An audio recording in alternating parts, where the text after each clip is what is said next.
चलो देखा जाए क्वेश्चन नंबर 18 फ्रॉम एक्सरसाइज 5.3 क्या बोला गया, spiral is made up of successive semi circle with centre alternatively at A and B, मतलब कभी सेंटर ए होगा तो कभी सेंटर बी होगा, starting with centre A of radius 0.5।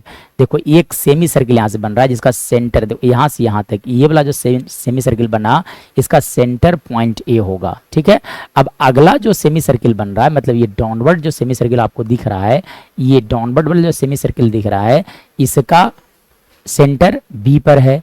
फिर अब ऊपर से जो बनेगा, ऊपर से एक और जो सर्किल बनेगा इसका सेंटर फिर से कहाँ हो जाएगा, ए पर हो जाएगा। देखो ये ऊपर वाला जो सेमी सर्किल है इसका सेंटर फिर से ए पर आ गया, फिर बी पर, इस तरह से कुछ दिया गया है, इस तरह से है ना, इस तरह से क्वेश्चन में मेंशन किया गया है। चलिए इसके बाद क्या कहानी देखा जाए तो क्या होगा, तो देखो a spiral is made up of successive semi circle with centre alternatively at A and B, है ना, with centre at A starting with A of radii 0.5, मतलब कि ये जो ऊपर वाला जो रेड कलर का जो सेमी सर्किल है इसका रेडियस 0.5 है। फिर ये जो ब्लैक कलर का ये जो नीचे बना है ये इसका जो I2 जो है इसका रेडियस है 1 सेंटीमीटर। फिर ऊपर वाला जो बना इसका 1.5 एंड सो ऑन, इस तरह से सेमी सर्किल बन रहा है। तो what is the length of this such 13, है ना, what is the length of this such A spiral made of 13 consecutive semi circle, मतलब इस तरह से अगर 13 कंसेक्यूटिव सेमी सर्किल अगर बनेंगे तो उसका लेंथ क्या होगा। तो देखो लेंथ कैलकुलेट किया जाता है, अगर कोई सेमी सर्किल है तो सेमी सर्कल का ये इस तरह से सेमी सर्कल है तो इसका जो लेंथ होगा that will equal to pi r. 2 pi r होता है पूरा सर्कल करिए, उसे आप डिवाइड करोगे 2 से तो that will equal to pi r. यानी कि ये जो आप जो रेड कलर का जो देख रहे हो इसका लेंथ कितना होगा, तो मैं यहाँ से कैलकुलेट कर लेता हूँ L1। तो L1 का वैल्यू क्या लिख सकते हो आप, पाई आर। आर का वैल्यू कितना दिया गया है, which is equal to pi R1 लिख दिया जाए, यानी कि पाई इंटू 0.5 लिखे जा सकते हैं, इतना सेंटीमीटर। चलिए ये हो गया, यानी कि इसको आप लिख सकते हो ओवरऑल 0.5 पाई, ठीक है। L2 मतलब लेंथ 2 की अगर बात किया जाएगा तो पाई R2 आप लिख सकते हो, पाई R2। R2 मतलब कितना हो गया 1 सेंटीमीटर, यानी कि ओवरऑल बात किया जाएगा तो लिखा जा सकता है 1 पाई सेंटीमीटर। ओवरऑल मतलब पाई cm लिखा जा सकता है।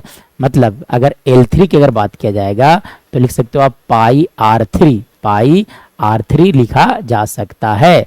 मतलब पाई R3 का वैल्यू कितने लिखे जा सकते हैं, तो R3 देखो कितने 1.5, यानी कि लिख सकते हो आप 1.5 पाई। मतलब अगर मैं बात करूं तो यहाँ से एक AP बनेगा, ठीक है, तो मैं AP लिखता हूं। तो सबसे पहला इस AP का जो टर्म होगा दैट विल इक्वल टू 0.5 पाई। इसके बाद वाला जो टर्म होगा दैट इज इक्वल टू पाई, फिर इसके बाद होगा 1.5 पाई डॉट डॉट डॉट, यानी कि इस तरह से कितने टर्म्स लिखाएंगे, है ना, यहाँ से लिखा जा सकता है 15 टर्म्स। कितने लिखे जा सकते हैं 13 टर्म्स, कितने 13, क्योंकि 13 स्पाइरल का लेंथ पूछा गया है। सो इस एपी का फर्स्ट टर्म की अगर बात किया जाएगा that will equal to 0.5 pi d. D मतलब क्या हो गया, second term minus first term which is equal to 0.5 pi लिखा जाए एक्चुअली में, ठीक है, 0.5 पाई। मतलब ओवरऑल लिखा जा सकता है यहाँ से 0.5 पाई। मतलब और n का वैल्यू आप समझ सकते हो कि यहाँ पर 13 टर्म, इसलिए ये वैल्यू कैलकुलेट कर लो एसएन। तो एसएन बराबर क्या लिखा जाता है, लिखा जाता है n/2 इंटू 2a प्लस लिखा जाता है n-1 इंटू डी, ठीक है। चलिए अब यहाँ से अगर बात किया जाएगा तो सबसे पहली बात n, तो n का वैल्यू हो गया 13/2 इंटू 2a, मतलब कि 2 इंटू फर्स्ट टर्म कितने हैं 0.5 पाई लिख दो आप, तो 2a प्लस n-1 यानी कि 12 into common difference which is equal to 0.5 pi. चलिए यानी कि ओवरऑल अगर मैं बात करूं यहाँ से तो इसके बाद की कहानी देखा जाए तो क्या आएगा, इसके बाद देखा जाए तो यहाँ से यहाँ से लिखा जा सकता है, चलिए तो यहाँ से लिखा जा सकता है 13/2 इंटू, चलो यहाँ से अगर मैं बात करूं तो देखो 0.5 into 2 that is equal to pi only लिखे जाएंगे, ठीक है। क्यों, क्योंकि जब 2 इंटू जब 0.5 आप करोगे तो इसका वैल्यू आएगा वो 1.0 विच इज इक्वल टू 1, चूंकि पाई था इसलिए पाई लिखा गया। चलो यहाँ से अब मल्टीप्लाई कर लो 12 इंटू 0.5, तो इसका वैल्यू आ जाएगा 6, यानी कि यहाँ से आप लिख सकते हो 6 पाई। मतलब ओवरऑल बात किया जाएगा तो लिखा जा सकता है 13/2 इंटू लिख सकते हो आप 7 पाई। अब आप पाई का जो वैल्यू है वो क्वेश्चन में बोला है कि 22/7 लेना है, so we can take the value of pi as 22/7, यानी कि 13/2 इंटू यहाँ से लिख दो 7 इंटू एस 13 का वैल्यू चल रहा है, ठीक है ना, पाई का value that is equal to 22/7। चलो 7 से 7 कैंसिल आउट हो गए और यहाँ से देखो तो 11 टाइम्स कैंसिल आउट हो गए, यानी कि एस 13 का जो वैल्यू आ गया that is equal to 13 into 11।